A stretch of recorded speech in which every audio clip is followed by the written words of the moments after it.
What's up, everyone? Conrad Neufeld here, and today we're going to be talking about some of the changes that have happened to minimum payments with their credit cards in Quebec. We're going to talk about some of the pros and cons. We're going to talk about if this is a good thing or a bad thing, and if this has a chance of coming to the rest of Canada. To have this conversation is Richard Moxley, and he is quite literally the expert when it comes to credit in Canada. Thanks for joining us, Richard. You bet. Thanks for having me.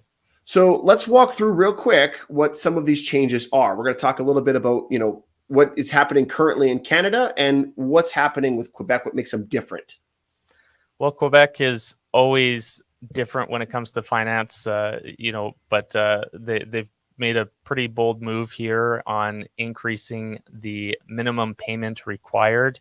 And it's going from the current 3%, which is the typical 3% of whatever your balance is, needing to pay that on a monthly basis for your minimum payment, and now increasing that up to 5% over the next few years. So 2025 issuing that 5% requirement, which is going to be maybe small for some people if you carry a low balance, but if you're carrying thousands of dollars on your credit card month to month, then that's going to equal hundreds of dollar increase every month. And so that's predominantly why they're easing it in, because they know people are going to struggle with these payments. That's right. Now, one thing that you'll know, because I'm a mortgage broker and you'll know this, most mortgage brokers complain all the time that it is really, really easy to get a credit card. And it's so difficult to get a mortgage that's secured by debt or secured by an asset like a home and everything else. You can just walk into a bank, walk away with a credit card. Are these changes going to affect how difficult it is to get a credit card in Quebec? Oh, I hope so. Now, I should say I don't hope that it's harder to get a credit card, because I think getting a credit card and proving yourself is important for reestablishing credit, which is more where my focus is. But I do hope that they take it into consideration for how crazy some of the limits are out there. $20,000, $30,000 limit on a credit card with essentially no asset backing it up. Higher interests and essentially saying go for it, which unfortunately most people do. And even in the reports that I've seen that have come out, they talk about spending year over year, and of course inflation is going to have something to do with that, because just everything costs more. But the numbers like 18 to 20%, like they're putting 18 to 20% more this year than last year on credit cards, which seems like a staggering amount. But I don't know the history of like how often people spend. But I saw that stat and I was like, my God, that is a high increase. Yeah, and during COVID, people paid surprisingly, a lot of people paid off a lot of their consumer debt, which was great. But now, getting to the new normal, unfortunately, is getting back to spending more than you're making. And So did you see delinquencies drop during that pandemic period?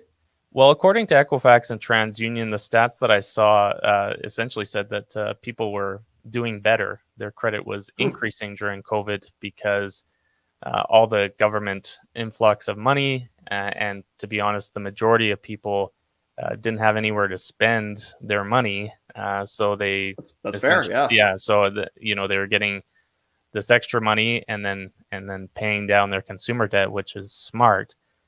Now with the new normal coming back, with some restrictions easing, and then everybody wanting to travel, now unfortunately, it seems like those stats are people are wanting to spend again. So let's talk through some of the pros and cons of this change that Quebec is making, because I do think for the most part it would be a good thing. On the onset, it would be a good thing, because you just have so many people that are forced into responsibility. Maybe that would be the way to put it. But maybe you have some other commentary on what some of the pros and cons might be with this change. For me, the pro is it's something that is going to hopefully help consumers not keep so much balance on their credit card month to month. The idea is to essentially force Quebecers to stay away from the debt and force themselves to have to pay it down more, Right. which is ideal, and hopefully that's what happens. Unfortunately, what could happen is that people are just so used to their habits of spending and using the credit cards that essentially they don't really see the increase or feel the increase until it's too late. And Right. it's great in theory, but where's the money going to come to actually pay and cover that if Quebecers are living month to month already? So it's one of those things where it sounds good, but where's the money going to come from if Right. salaries aren't increasing? People are still trying to get back into better positions.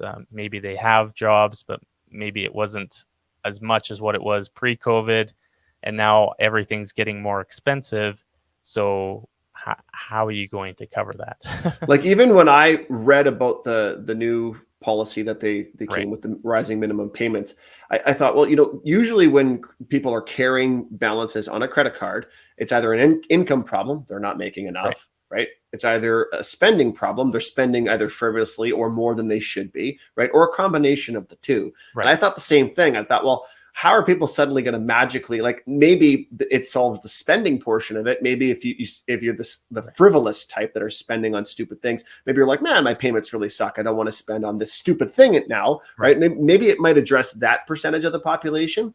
But I'm like, even from what I have seen, and I'm sure you've seen something similar, where people will be like, oh, I've got this credit card, I'm going to use my line of credit to pay off this credit card, and all of a sudden the credit card's paid off, and they go, whew, what a relief. Yeah. And they rack it right back up, right? So, I mean, like, when I saw this, I'm like, man, it could be a good thing, but it could also, especially if people are already carrying large balances on there, it's not like they're suddenly going to be like, well, time to pay off the Visa, right? Because usually they're carrying a balance for a reason. Right. So won't that, I mean, it's possible that it could cause a lot more delinquencies. At least I would think. And maybe that will force the people that are in over their heads too much to actually deal with it. Right. Maybe it's time to get the surgery, like, instead of just kind of putting band-aids on it.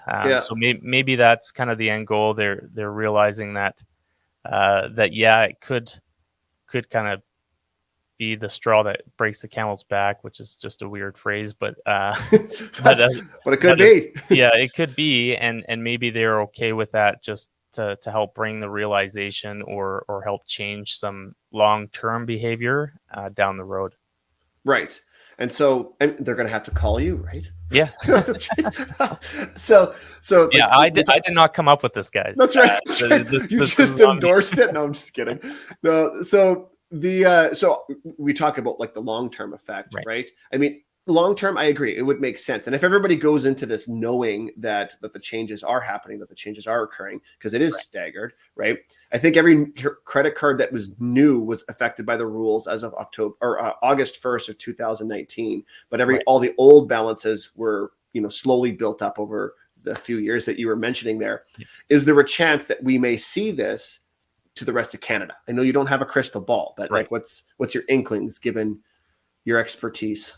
I think people, I mean, they'll use it as a case study. They'll use Quebec as kind of the guinea pig, if you want to say that, and then they'll see how it goes. I think right now we're in a correction because of COVID. We've kind of, I feel like a lot of Canadians feel like we've kind of exited COVID unscathed in most aspects, but there are some changes happening, and the banks are looking to protect themselves against risk down the road, or a potential, another scenario that was as bad as COVID. And so I think that there will be some more reserved lending practices. Unfortunately, that will probably hit the mortgage side as much as it is on the credit card. But in all honesty, I think it's about time that credit cards have had some kind of correction, just because they're one of the guiltiest for, people jumping in, getting themselves into trouble with such high interest rates, that it's unfortunate to see, but something that happens quite often in Canada. So why hasn't been done yet? I mean, I agree with you. There's been lots of things that could have been done with regards to credit cards to prevent a lot of the run up of debt. Why hasn't there been an appetite to tackle that? It's because the banks are making money, right? And as long as the banks are making the profits, then they don't really care about the losses. It's just a numbers game on the banking side, and that's why they use credit scores and credit processes, because essentially it's easier to track when it's just a numbers game. There's no emotion to it. It's just, hey, if we're going to pump 100 billion into the economy with credit card debt, what's the losses, what's the outcome, and is it still beneficial in the end game? And I think pre-COVID it was always just so beneficial, and no one cared as long as everyone was making money, and the government doesn't care if the banks are okay with it, kind of thing. So now we might see some, like the banks not being okay with it, because depending on how hard hit they were during COVID.